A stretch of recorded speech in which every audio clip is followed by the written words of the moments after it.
Hi friends, welcome back to my channel. ఈరోజు మన ఛానల్లో దుంపలు పచ్చిరొయ్యల కూర ఎలా చేస్తుందో చూసేద్దామా. పచ్చిరొయ్యలు మాత్రం బాగా పైన చెక్కు తీసేసుకొని అందులో నరం ఉంటుంది, అది పైన అది తీసేసిన తర్వాత పసుపు ఉప్పు వేసి బాగా కడుక్కోండి. చూపిస్తున్నాను చూడండి. నేను అదే నరం ఉంటుంది కదా, అది తీసేయాలి. అది తీసేస్తేనే,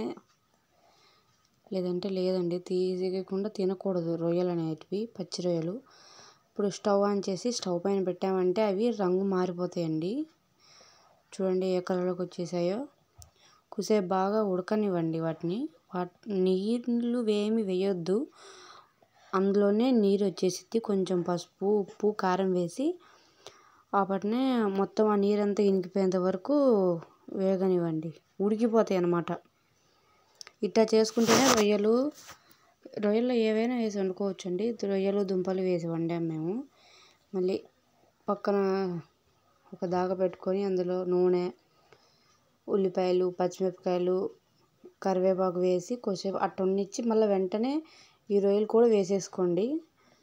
రొయ్యలు కూడా వేసారంటే రొయ్యలు కూడా బాగా వేగిపోతాయండి. రొయ్యలు కొంచెం బాగా వేగాల. కొంచెం బాగా వేగిన తర్వాత బంగాళదుంపలు ఉంటాయి కదా, వాటిని వేసేసి కలిపేసుకోండి.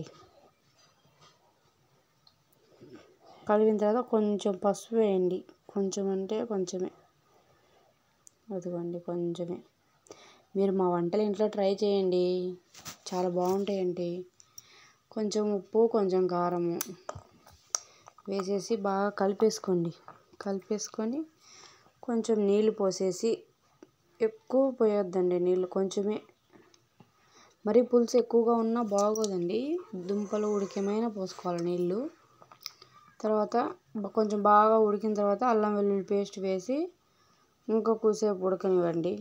కొంచెం ఇంకా దుంపలు ఉడికినాయి దించేటప్పుడు కొంచెం కొత్తిమీర వేసేసుకొని 2 నిమిషాలు ఉండేసి దించేసుకోవడమే. దుంపలు రొయ్యల కూర చాలా బాగుందండి. Bye friends.